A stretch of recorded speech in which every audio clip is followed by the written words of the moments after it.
a boot drove into a small wolf's ribs. The cub yelped and skidded across the dirt road. A second boot came down on its tail and pinned it there.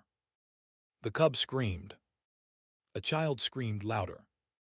Tiny hands clawed at the rogue's leg. A man's hand pulled the child gently back behind him. 3 rogues stood in a half-circle around them. Big men, scarred faces, long blades on their belts. The biggest one laughed and ground his heel down harder. The father did not flinch. He did not shout. He did not even reach for the sword on his hip. He just looked at the rogue. And the rogue smiled, because all he saw was a quiet man holding a crying boy. His name was Kaelan. What did Kaelan do over the next 2 minutes that left 3 men dead and a road silent? Stay with me on this one. To understand what happens next, you need to know who that quiet man really was. And you need to know why he was standing on a forest road with no guard, no banner, and no warning. His name, like I told you, was Kaelan. But that is not the only name he carried. In the southern hills of the kingdom, he was a traveler. In the villages along the river, he was a stranger who sometimes paid for a meal and asked about the harvest. In the great hall of the capital, on a throne carved from old stone, he was something else entirely.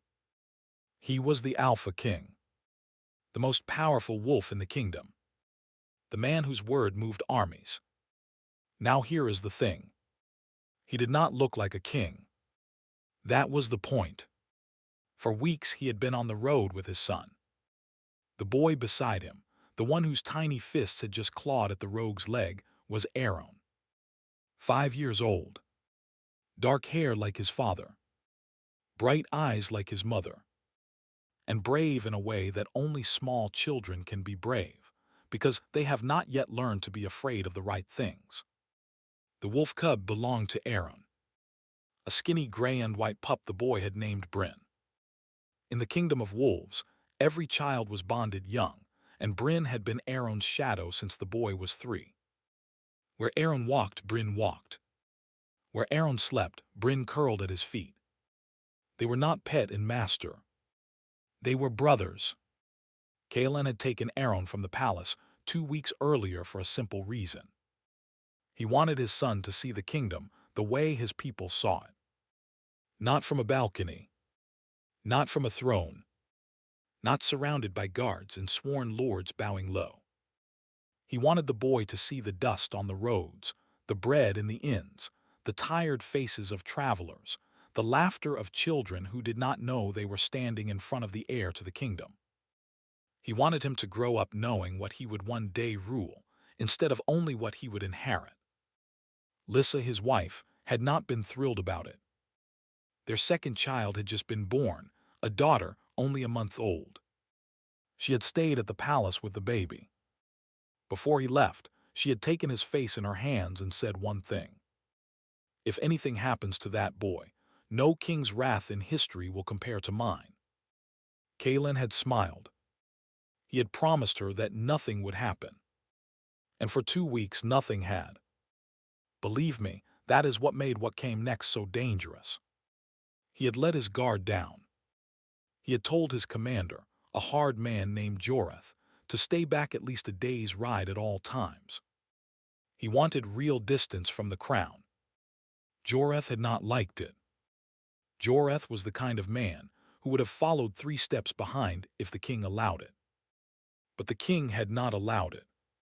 So on that morning, on a quiet road on the southern edge of the kingdom, Kaelan and Aaron and the cub Bryn were alone.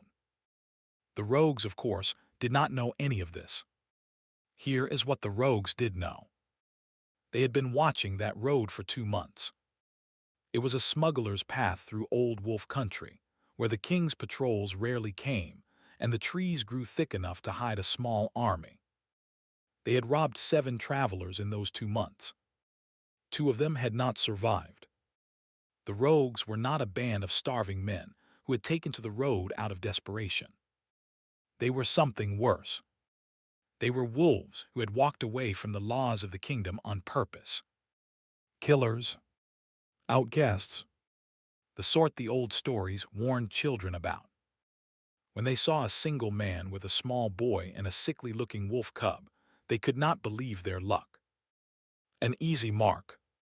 Probably a craftsman or a minor merchant. Probably carrying coin. Definitely not someone who could fight back. They stepped out of the trees onto the road. The biggest one, the one with the boot, was named Cern. He had killed 4 men in his life. He thought, walking up to that quiet man and that small boy, that he was about to kill a 5th. He was wrong about a lot of things, but he was about to be wrong about one thing in particular. He thought he had 3 minutes left of a profitable morning. He had 2. Cern stepped onto the road first. The other 2, his brothers really, men he had known since they were boys, fanned out behind him. They were hunters by training. They had circled deer like this 100 times. Weak prey in the middle. Strong men at the corners. No way out. Kalen stopped walking. He held his son's hand a little tighter. Bryn pressed against the boy's leg and showed her teeth, but she was small and scared, and the rogues laughed when they saw it. Coin in the boy, Cern said. Kalen did not move. Cern said it again, slower this time. The coin in your purse. The boy as a guest. We will return him in a week. If somebody pays. Aaron looked up at his father. Kalen did not look down. He kept his eyes on Cern. He spoke softly. You can have the coin, he said. The boy stays with me. Cern grinned. It was not the answer he wanted, but it was the kind of answer he liked. It meant the man would put up resistance. Cern enjoyed resistance. Kalen reached slowly into his cloak and brought out a leather purse. Heavier than it looked. He tossed it at Cern's feet. Cern did not bend down to pick it up. He kept his eyes on Kalen. The boy too, he said. There was a long pause on that road. The kind of pause that, if you lived long enough afterward, you would still remember when you were old. Kalen finally spoke. Walk away, he said. Take the coin. Walk away. Cern took 2 steps forward. Now, this is the part where you have to understand something. Kalen was not an angry man. People had made the mistake of thinking he was a soft man because of it, but he was not soft. He was disciplined. As a young king, when his lords had pushed him, he had answered with patience. When his enemies had tested him, he had answered with reason first. When that did not work, he had answered with steel and the kingdom had remembered. But he had always given the warning first. Always. He gave the warning now. Cern, he said. The rogue blinked. He had not given his name. I do not want to do this in front of my son, Kalen said. Walk away. For a moment, Cern actually paused. Some part of him, some old wolf instinct that had not been completely killed off by years of cruelty, twitched and said run. He did not understand why. He just felt it. But Cern had built his life on never listening to that voice. He reached out and grabbed Aaron by the arm. The boy cried out. Bryn lunged. The cub's small jaws closed around Cern's calf, and Cern roared and kicked her hard. The cub flew across the road and slammed into the dirt. She tried to stand and could not. One of her ribs was broken. Maybe more. Aaron screamed his cub's name. Cern lifted his free hand to backhand the boy across the face. That hand never landed. What happened next happened so fast that the other 2 rogues, the ones with their hands on their blades, did not even register it as movement. One moment Cern was standing with his arm raised. The next moment his arm was bent the wrong way, and there was a wet cracking sound that came up out of his shoulder. He did not scream. He did not have time. Kalen's other hand was already on his throat. Kalen lifted him off the ground with one arm. He held him there for a second. Maybe 2. long enough for Cern to look him in the eyes and for the truth, the real truth of what he had walked into, to land. Then Kalen threw him. Cern hit a tree 15 feet away. He slid down it. He did not get up. The second rogue, the one on the left, came at Kalen with his blade drawn. Kalen did not even seem to swing. The blade was on the ground. The rogue was on the ground. The rogue's neck was at an angle that necks are not supposed to be at. He was dead before he understood he had moved. The third rogue did the only smart thing any of them had done all morning. He turned and ran into the trees. Kalen watched him go. He did not chase. He turned around. Aaron was standing exactly where he had been left, frozen, eyes huge. Bryn was on her side in the dirt, breathing in short, panting gasps. Kalen crossed to his son first. He went down on one knee. He looked the boy in the eyes the way you look at a child after something they were not supposed to see. "Are you hurt?" he asked. His voice was soft. Aaron shook his head. "Bryn," the boy whispered. "Father Bryn." Kalen moved to the cub. He put one hand on her ribs. He could feel where they were broken. He had seen this kind of injury 100 times in his life. He knew she would live, but only if she rested and only if the bone was set. He picked her up like she weighed nothing. "Come on," he said to his son. "Come with me." There was a stream 100 paces off the road, behind a screen of pines. Kalen had passed it on the way in and remembered the sound of it. He led Aaron to it now. He set the cub down on a flat stone by the water. He pulled cloth from his pack and wet it. He cleaned the blood from Bryn's mouth, where she had bitten her own tongue. He wrapped her ribs as gently as a man can wrap anything. Aaron sat next to her with his hand on her head and did not say a word. Kalen sat back on his heels. He let out a long breath. The forest around them was quiet again. Birds had started calling. The road behind the pines was empty. The danger was past. He told himself this. The danger was past. He reached into his pack and pulled out a piece of bread. He tore it in half. He gave one half to his son. "Eat," he said. "We ride home in an hour." Aaron took the bread. It was the last quiet minute they would have for a long time. The arrow came out of nowhere. It hissed through the trees with a sound that, if you have ever heard it, you never forget. It struck Aaron in the shoulder. Not deep. A graze. But it tore through the boy's tunic and opened a line of blood across his upper arm, and Aaron made a sound that was somewhere between a gasp and a cry. Kalen moved before his son finished making the sound. He scooped Aaron up with one arm and Bryn with the other, and was behind the trunk of a fallen oak before the second arrow hit the stone where the cub had been lying. The third arrow buried itself in the dirt. The fourth one cracked into the trunk above their heads. Now here is what the rogues thought they had set up. Cern had not been alone. Cern had not been 3 men on a road. Cern had been the front of a band. 12 more men in the trees. Bows. Silver-tipped arrows. Long curved blades meant for taking the heads off wolves. The third rogue, the one Kalen had let run, had not been running away. He had been running back. Back to the rest. To call them in. This was not a robbery anymore.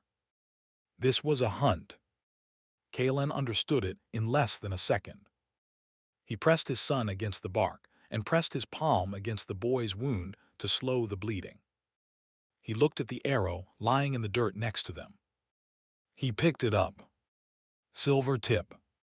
He let out a breath that had a quiet, hard edge to it. "Listen to me," he said to his son. His voice was low and steady. "We are going to be all right. Do you hear me? We are going to be all right." Aaron nodded. Tears were running down his face. He was not crying out loud. He had stopped doing that a minute ago. He was a brave boy. Kalen tore a strip from his own shirt and tied it tight around the boy's arm. The bleeding slowed. He laid the cub gently next to Aaron. He looked his son straight in the eye. Stay behind this log. Do not move. Do not look. Whatever you hear, do not look. Promise me. I promise, the boy whispered. Kalen stood up. If you are still with me on this one, hit that subscribe button. There is more coming, and you do not want to miss what happens next. Now back to the road. Kalen stepped out from behind the log. He walked slowly into the open. 12 men with bows and blades, hidden in the trees, sighted on him at once. He did not run. He did not crouch. He just walked to the middle of the road, to the place where Saren's body lay against the tree. He stood there. The leader of the rogue band, a man named Vorik, stepped out from the pines. He was older than the others. He had a long gray braid down his back and a row of teeth strung at his belt. Not human teeth. Wolf teeth. Trophies. He had been hunted by the king's men for 9 years. He had killed 3 of them. He thought of himself secretly as the most dangerous man in the kingdom. You walked into the wrong forest, friend, Vorik said. Kalen did not answer. Drop the boy, Vorik said. Drop the cub. Walk into the trees. Maybe we let you live. Kalen looked at him for a long moment. Then he reached up and undid the clasp of his cloak. He let it fall. The men in the trees saw it at the same time.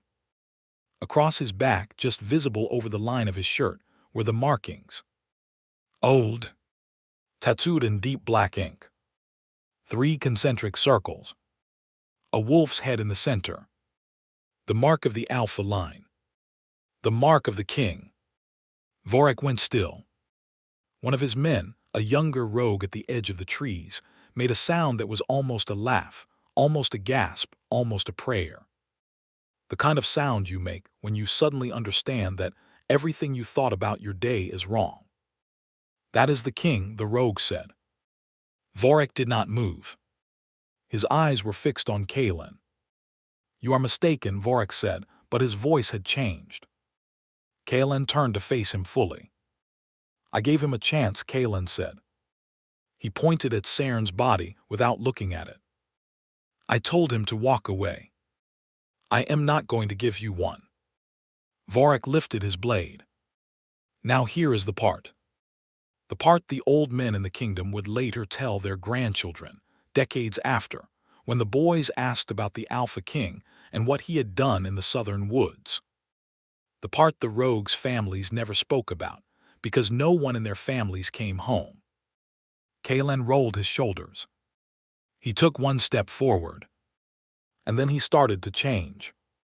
The thing about an Alpha King's transformation is that it is not like other wolf transformations. Other wolves changed in pieces. Bone first, then muscle, then fur. They had to crouch. They had to scream. It was a process you watched. Kalen did not transform like that. Kalen changed while walking. 1 step. The shirt across his back tore as the muscle beneath it doubled in size. 2 steps. The black ink of his tattoos seemed to spill out into his skin. The roots of his hair turned the same dark, deep black. He grew. Not just up. Out. Wider. Heavier. 3 steps and the man was gone. What stood in the road was a wolf so large that the older rogues, the ones who had hunted wolves for a living, had no name for it. He was as tall at the shoulder as a horse. His coat was black except for a single line of silver running down the spine. His eyes in that body were exactly the same as they had been when he was a quiet man holding his son. That was the part that frightened them most. The eyes had not changed. The eyes had always been this. The kingdom's old name for this form was Veil. The shadow that walks. the wolf the kingdom was never supposed to see again. Vorek's men loosed their arrows. Vale was not where the arrows landed. He was already in the trees. He moved between the bowmen so fast that two of them never saw him at all. The first archer was down before he could knock another shaft. The second one had time to turn his head. The third one had time to scream. By the time the fourth and fifth understood what was happening in the trees behind them, 3 of their brothers were dead. I am not going to describe every kill on that road. There were 9 of them in the next minute and a half. They were quick. They were not pretty. Vale did not toy with them. He did not draw it out. He did what a wolf does when something has threatened its child. He removed the threat. Cleanly. Permanently. 2 of Vorek's men, smarter or more frightened than the others, broke from the line and ran. Not back into the trees. Around. Toward the fallen oak. Toward the boy. That is when Bryn, the small wolf cub with broken ribs, the cub who had been kicked across a road less than an hour earlier, stood up. She should not have been able to stand. She did anyway. She put her body in front of Aaron. She showed her teeth. She growled in a voice too big for her chest, the voice of a wolf much larger and much older than she was, and the 2 rogues actually slowed down. For a single second. Just long enough. Vale came down on the first one from above. The second one tried to raise his blade. Vale was through him before the blade came up. Bryn sat down hard, panting. Aaron put both arms around her neck. Vorek was the last one standing. He had not run. I will give him that. He had stayed on the road. He had watched the slaughter of his band, the way a man watches a building burn down with his family inside it. His blade was still in his hand. The teeth on his belt were swinging. Vale walked toward him. Slowly now. Not the blur from the trees. Slow. One paw. Then another. Vorek did the only thing he had left. He talked. You cannot kill me, he said. Kingdom law. A captured rogue stands trial. You kill me here, you break your own law. Vale did not stop walking. I will go quietly, Vorek said. Take me to the capital. I will tell you everything. Every camp. Every name. Every man left alive. You need me. Vale was 3 paces away. Vorek lowered his blade. He went down on one knee. He held the blade out, hilt first, like a man surrendering. You are the king, he said. Do this right. Now you have to understand. Kaelin had spent 20 years on the throne being a man who did things right. He had pardoned men he had wanted to kill. He had sat in council with murderers because the law required it. He had been on most days of his life, a king first and a wolf second. But Vorek had shot an arrow at Aaron. Vale leaned down. His huge head was inches from Vorek's face. Vorek did not move. Vorek's eyes were closed. When Vale spoke, it was not a man's voice and it was not a wolf's voice. It was the old voice, the alpha voice, the one that the kingdom had forgotten because no king had needed to use it in 30 years. You shot at my son, Vale said. Vorek opened his mouth. He did not get to say what he was going to say. When it was done, Vale lifted his head and stood very still on the road. The forest was quiet. Birds had stopped calling. There were 13 bodies in the trees and on the road, and against the tree where Cern had slumped. Vale looked at the fallen oak. Aaron was peeking over the top of it. He had broken his promise. He was looking. Father, the boy said. Vale slowly began to change back. Bones shrinking. Fur receding. The black line down his spine fading into the man's skin. By the time Kaelin walked across the road to his son, he was a man again. Bloody. naked from the waist up. Unhurt. He picked up the boy. He picked up the cub. He carried them home. Kalen did not get far. He had walked maybe 100 paces down the road when he heard the riders coming. Hard hooves. Many of them. The kind of sound that, on any other day, on any other road, would have made him stop and prepare. He did not prepare. He did not even slow down. The lead rider came around the bend and pulled his horse so sharply that the animal almost went over backward. It was Joreth, the commander. The hard man Kalen had ordered to stay a day's ride behind him. 20 mounted soldiers fanned out behind him, weapons already drawn, faces already grim. Joreth got off his horse without a word. He looked at the king. He looked at the boy in his arms. He looked at the cub. He looked at the blood. He looked back at the king. How long ago? Joreth asked. Half an hour, Kalen said. Joreth nodded once. He did not ask how many. He did not ask if Kalen was hurt. He turned to his men and barked 4 short orders. Half of them rode back the way Kalen had come, into the trees, to do the work that had to be done. The other half formed up around their king, without waiting to be told. Now here is the thing. Kalen had told Joreth to stay a day behind. Joreth had stayed 3 hours behind. He had been tracking quietly through the woods the whole time. He had heard the screams. He had been less than a mile away when it ended. He would explain later that he had simply chosen, on his own authority, to disobey the king's order, and that he expected whatever punishment was coming. Kalen did not punish him. What Kalen did when they were finally on the road home and Aaron had fallen asleep against his chest was lean over and say to Joreth, quietly, "Thank you." Joreth did not answer.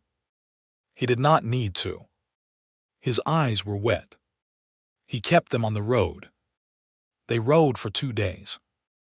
On the morning of the 3rd day, the towers of the capital came up over the hill. Aaron, who had been quiet for most of the ride, sat up straighter in the saddle. Bryn, wrapped in a small sling against Kalen's chest, stirred and looked. The gates opened before they reached them. Lissa was standing in the courtyard. She must have known. There is no way to explain how she knew. The riders had not gone ahead. There had been no messenger. She had simply stood up that morning at sunrise, walked down to the courtyard and waited. The newborn was in her arms. Her dark hair was loose. She did not move when she saw them coming. She did not run. She just waited. Kalen got off the horse. He set Aaron down. The boy walked to his mother. Lissa went to one knee and put her free arm around him. She closed her eyes. She kept them closed for a long time. Then she looked up at her husband. She did not say what she could have said. She did not say, "I told you so." She did not say, "How could you?" She just looked at him. The full look. The look that had married him, that had borne him children, that had stood beside him through every hard year of his reign. She said, "You brought him home."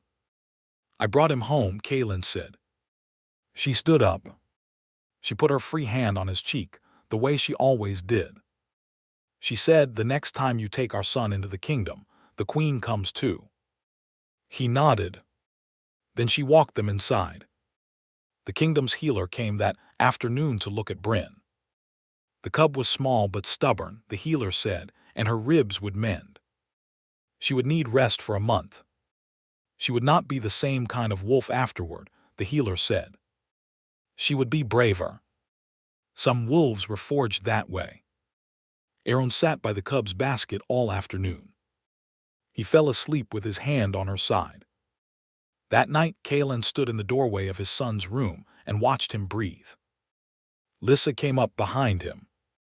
She slipped her hand into his. He should not have seen what he saw, Kalen said. Not at 5. Lissa did not answer right away. Then she said, He saw the world the way it actually is. He saw cruelty, and he saw what answers cruelty. He learned more today than every tutor in this palace could teach him in a year. Kaelin did not say anything. He squeezed her hand. A small voice came from inside the room. "Father." Kaelin went in. He sat on the edge of the bed. Aaron was awake, eyes large in the dark. "Will Bryn be all right?" the boy whispered. "She will be all right," Kaelin said. "She is brave. She protected you." Aaron thought about that for a moment. Then he said, "Did you really change, Father?" Kaelin put his hand on his son's hair. Just like hours earlier, he had put his hand on the boy's shoulder behind the fallen oak. Just like that morning on a forest road, he had pulled the boy gently back behind him before the whole world went sideways. "Only when I have to," Kaelin said. Aaron nodded slowly. His eyes were already closing again. He was a brave boy. But he was also 5. "Sleep," his father said. The boy slept. Outside, in the kingdom Kaelin had ridden through quietly, in the villages and the inns and the long roads, no one knew yet what had happened in the southern woods. They would know soon. Stories travel. They always do. By the end of that month, every child in the kingdom would have heard a version of it. But that night, in a quiet room in the capital, the only people who needed to know already did. A father, a boy, a small wolf with broken ribs. That was all. And for the first time in 3 days, that was enough.